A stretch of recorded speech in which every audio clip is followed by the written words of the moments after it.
Following the Golden Sullivan video, I've received a lot of comments, a lot of personal messages, a lot of comments on social media, a lot of comments on here on YouTube. I knew it would divide opinion. I said that at the start of the video anyway. But what it's really done is it showed where people stand. It's a motive. Some people are very supportive of what I was saying. Some people are very, very happy with the way things are and the direction of the club. And that much is clear. But somebody's taken the time to write in. And he's questioning what I'm saying. He's disagreeing with me. And I'm pleased he's done that. Because it gives me an opportunity to answer some of the things that have come up in the questions and in the comments section. Because as hard as I try to do a video and get all my points across, I'm not reading up a script or anything. I miss things out. So it gives me an opportunity to fill in the blanks. I'm not digging him out. I welcome it. Even at the end of it, he's actually said at the end of his comments, he said he'll gladly chat to anybody about this, whether it's on his social media or by phone. And now his name is Lucas Volskis, and I hope I have pronounced that correctly, Lucas Volskis. So I'll read out what he says, then it gives me an opportunity to answer them and give the argument really a little bit of context. So Lucas starts off by saying, I have a few questions on this, interested to hear your perspective, as well as the guy who asked the question, because if you remember, the video was in response to a question that somebody asked me. So his first question is, what was West Ham's identity before? Lucas goes on to say, the general consensus seems to be that West Ham was a club for the people, with the teams who weren't so good, but tried really hard. We now have a situation where people are upset about us not winning games. But if we're being realistic, winning was never part of West Ham's identity. So why is it such a big deal now that we've changed stadiums? I think we're in a scenario of having our cake and eating it too. Lucas, if your argument was exactly what you'd said, you'd be right. But it's not. That's taken the context out of it. What that does, just that paragraph, it takes out the backstory. Here's the context. We were promised by our new owners that we would move stadium and it would take us on to bigger and better things. I've followed West Ham. My first game 1983. I've seen many relegations. People kept on going. There'll be die-hard, hardcore fans who have followed, watching this now, who watch West Ham through thick and thin. They'd handle relegation. You'd go down. You'd win loads of games. You'd come up. You'd hope for a little cup run or something like that. That's how West Ham went. The point is, when these owners came in, they said, we want to sell Upton Park and we want to move you somewhere else. And the fans, by and large, said, no, we don't want to. So to try and make it attractive to us, the owners said, but if you stay at Upton Park, we cannot compete with the big teams. That was the promise. That's part of their sales pitch. They did a 10-point plan. The fans turned around and said, well, hold on a second. What about just expanding Upton Park? They said, no, you can't expand Upton Park. There's a bus garage behind it. You can't. The bus garage won't allow us to expand. Actually, it turns out you could expand Upton Park. We could have had 43,000, I believe, at Upton Park. But it was the promise of riches. It was the promise of success. That's why people aren't happy now. They were promised something much better than we were getting at Upton Park. And that was what I was talking about. I was talking about sacrifice in my video. Sacrifice your match day ritual. Sacrifice everything that goes with it. Sacrifice the local businesses. Sacrifice everything. Why? Because we were told by the owners, they said to us, we can't compete with the likes of Chelsea and Manchester United and so on and so forth if you stay at Upton Park. The insinuation being that if we move from Upton Park, our revenue increases. It wasn't even insinuated. We were told the whole lot increases. There are better times to come. Champions League within 5 years? Is that what David Gold said? Something like that. So that's why West Ham fans are annoyed now. It's not a case of us, well, we didn't used to win and now we're not winning, so why are we complaining? You can say that, but that takes all the context and all the backstory out of it. So I'll move on to the next comment. Sorry, I should probably just say I don't want people to wade in on him here because the whole point here of this channel is you're meant to have different opinions. You're meant to be able to say different things. And come on, I want us to be respectful of each other's opinions. The next bit that you'd say is, in regards to the new stadium, a lot of its failure is the fact that people won't give it a chance. They want it to fail. They wanted it to fail from the beginning, especially with all the nostalgia about Upton Park. The way I see it, things change and you have to deal with them. That's how life goes. If you look through social media, fans complain about everything. Even things like being able to buy popcorn, which is absolute nonsense. They also blame the atmosphere on the stadium, which has nothing to do with it. Look at Belgrade Stadium from last night. Upton Park wasn't a roaring machine either. Okay, multiple points to deal with there. But the first one is, in regards to the new stadium, a lot of its failure and the fact that people won't give it a chance. I couldn't disagree more. The biggest video that Hammers Chat ever did was a very excitable video of myself and Gio talking about the move from Upton Park to Stratford. It was, I mean, we used to get 200-300 views a video. This thing got 70,000-80,000 views. We were incredibly positive, video after video. So, I mean, to say that we didn't give it a chance is absolute nonsense. You can see there is a very, very defined line, and I'm glad we did the videos because at least I can go back and point people to it and prove it. There was a day when I went to the Olympic Stadium as it was then with my son. It's on Hammers Chat now. Well, would have been. Well, you can go through it yourself. And I was very, very excitable. Looking forward to it. You can see my excitement. Far from not giving it a chance, I was excited about it because I believed what I'd been sold. I believed what I'd been told. And when I'm in there, I'm walking around the stadium, and it was on the day when it was, I think it was the Newham Marathon or something like that, and I'd finished the race inside the stadium. I went inside the stadium, and when I was in there, I'm in the stands, and I'm saying, well, these stands are going to be moved forward, these seats are going to be moved forward to the pitch, and I was generally a very, very happy and upbeat video. In the comments underneath, I take it if they haven't been erased or deleted, somebody says to me, oh, actually, Gonzo, I think you'll find that's as far as the seats are going forward. And I replied in the comments, and I said, bear in mind, this is 3-4 years ago now. I replied in the comments, said, oh, no, Mr. David Gold said they were being moved closer than that. Someone in the comments said, no, that's as far as they're going. At that point, I started to worry. But to suggest that people didn't give the stadium a chance is an absolute nonsense. I've had at least 5 or 6 messages yesterday. One of them from Vinny. Vinny wrote me a very, very lovely message. And thank you for that, Vinny. Yesterday, saying he was like me. He believed in the move to the London Stadium. He believed that it would be better. He went, but actually now he's got settled in there. He just can't deal with it. That's not somebody that that already made up their mind not to like it. There are loads of us. There are loads of us that were pro-move, and now we're in there. We've changed our mind. And when I say loads, I mean thousands. That's just not true, what you've said, that we wanted to fail from the beginning. And you go and say, especially about the nostalgia Upton Park, like we shouldn't have nostalgia about Upton Park. You absolutely should have nostalgia.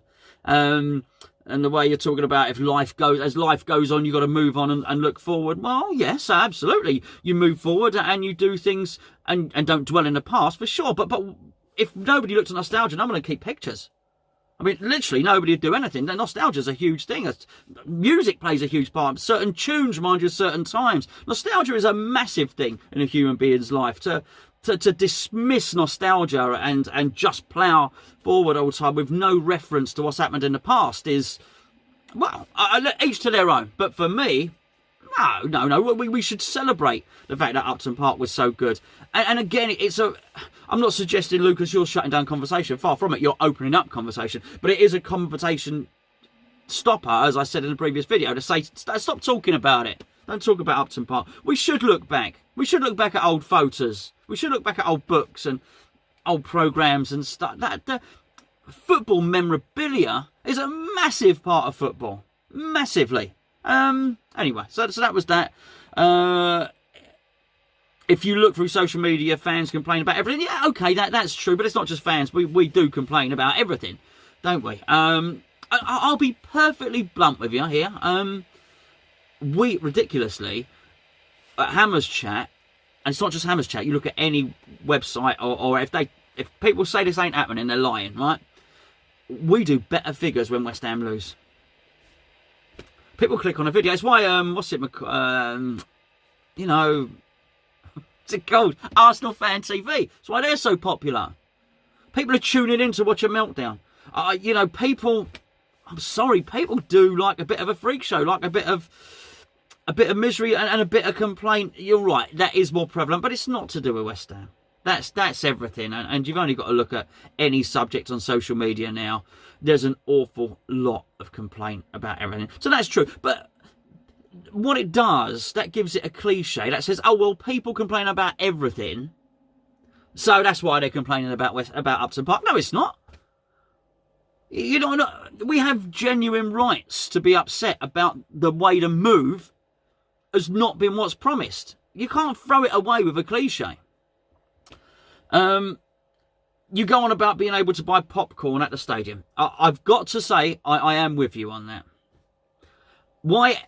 I've got like, no interest. I actually hate people telling other people what to eat. I can't stand it. Again, I mean, one of the things that defines us as human beings is it's choice. It's choice. That's why culture is so great. The best cultures in the world have a vibrant food, a vibrant cuisine, vibrant music, works of art, fashion, colours. The best cultures in the world have all those things. So I've always been one for trying lots of different things. So why anybody would eat popcorn though is beyond me, because it's dried cardboard. I think that's disgusting.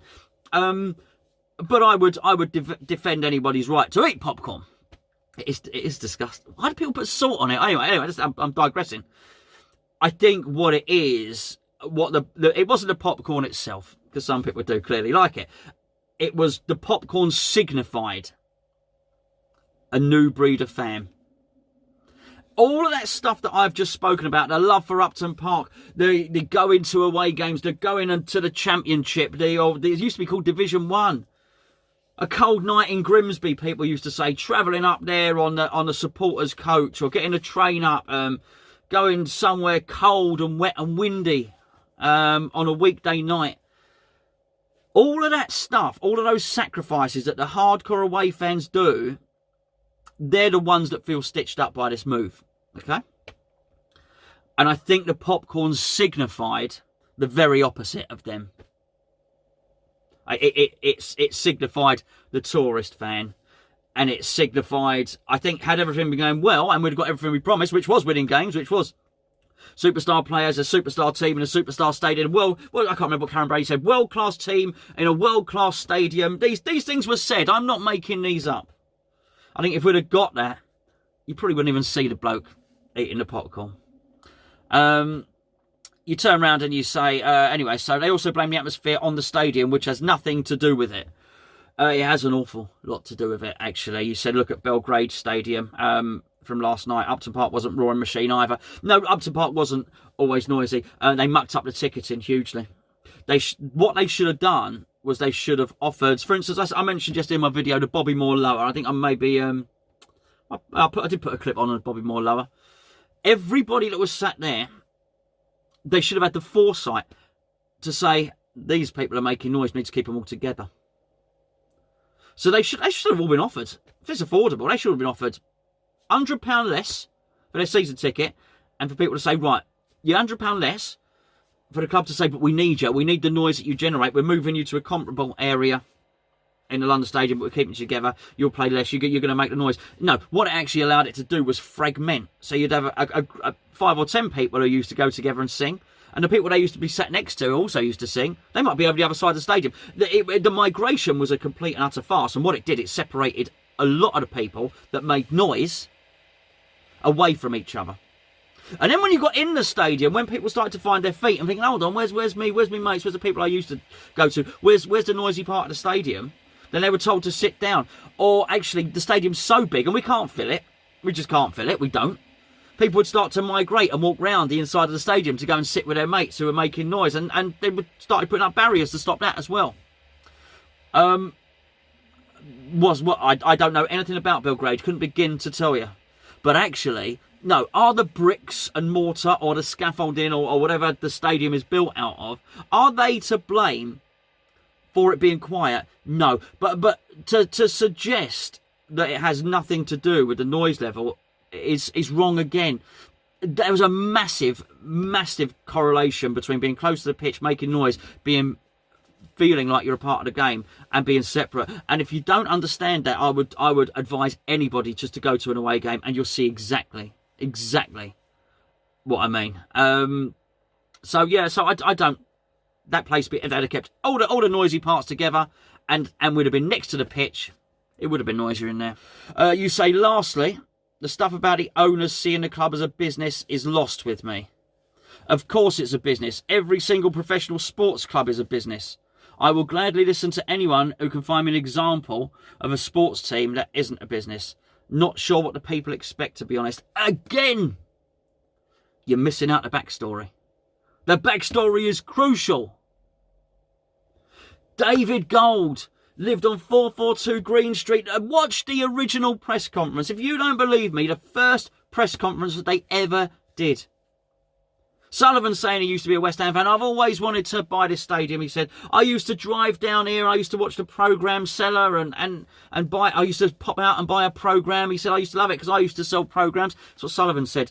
Gold was forever to anybody. I used to play for West Ham boys. He would bring out his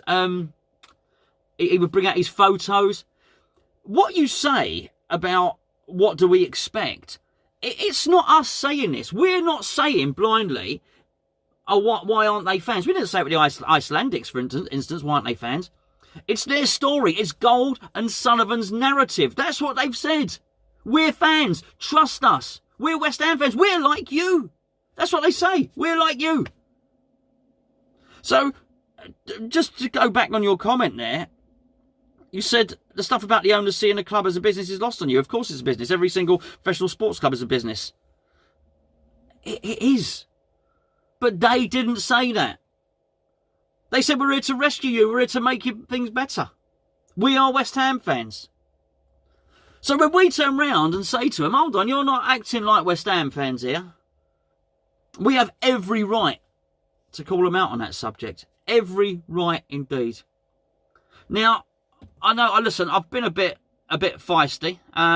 He does finish by saying, we'll gladly chat to anybody about this, whether it's here or social media or by phone. And I've got to plead for people just to be nice to Lucas, because I think Lucas has made his points honestly, and I think he honestly doesn't understand. He doesn't understand. If you look at the video that I did on it, I think it's got, just look, there are clearly comments from people who disagree with what I'm saying, but look at the sheer volume of people that agreed with what I was saying. That the stuff I've just said about Upton Park and about the promises, Lucas, there will be so many people who feel like me. And I do believe that you don't understand our frustrations. For you to write what you've written now, you don't understand it. And it's hard.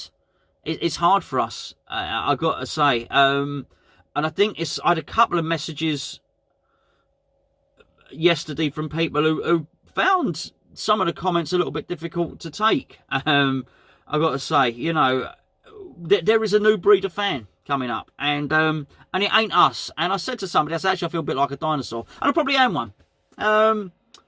The way football is going, particularly the way it is so money based, is vastly different to the way it used to be. I wonder, I live out near Reading now. I wonder if I've done the right thing with my kids about West Ham. I wanted to, because it seems the right thing to do. You know, if you're a parent, you've got to get your kids into West Ham and make them support the club that you supported. But I look at them and I look at Reading, who are around the corner, and I think, was I not better off just saying to them, actually, you support your local club? I supported West Ham because I came from Ilford, which was, you know, whatever it was, 4 miles away. That was why. Well, they don't.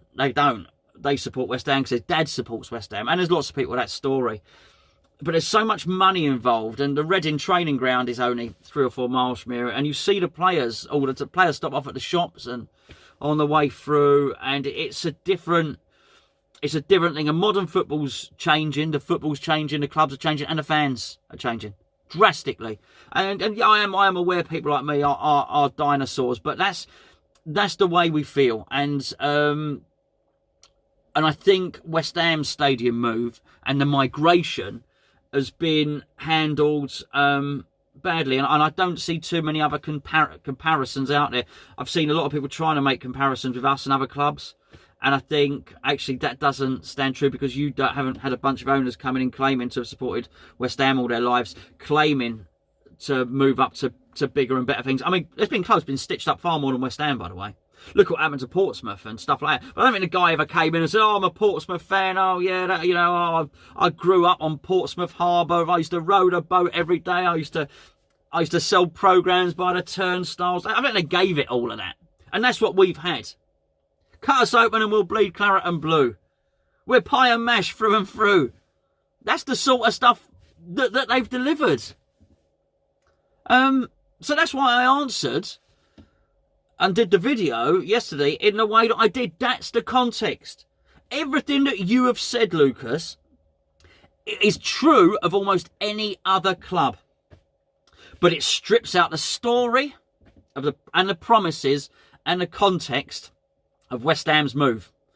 And if you strip the story and the context and the history and the relevance out of anything, your point can be right.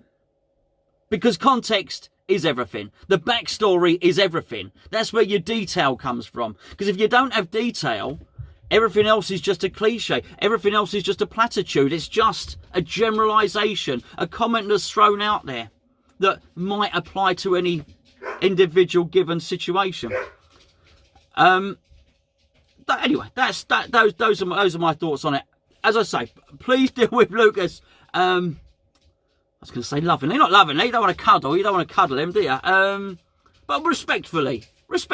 I hope I've answered those questions. I hope you haven't taken offence, Lucas. But I saw it up there, and you know what? It triggered something. I thought, actually, you're not on your own with those comments. You're not the only person that believes those. But what it did do is I've had so many comments like that. I thought, that's the one I'm going to have to go back and address this. So there you go. But I thank you for writing. I hope you continue to tune in, and I hope you write again. I'm not promising to do a video every time you do, or even next time you do. But it gave me a good opportunity to get a lot of stuff. To Northern, get a lot of stuff off my chest. Got a lot of stuff off my chest that had been building up in the comments.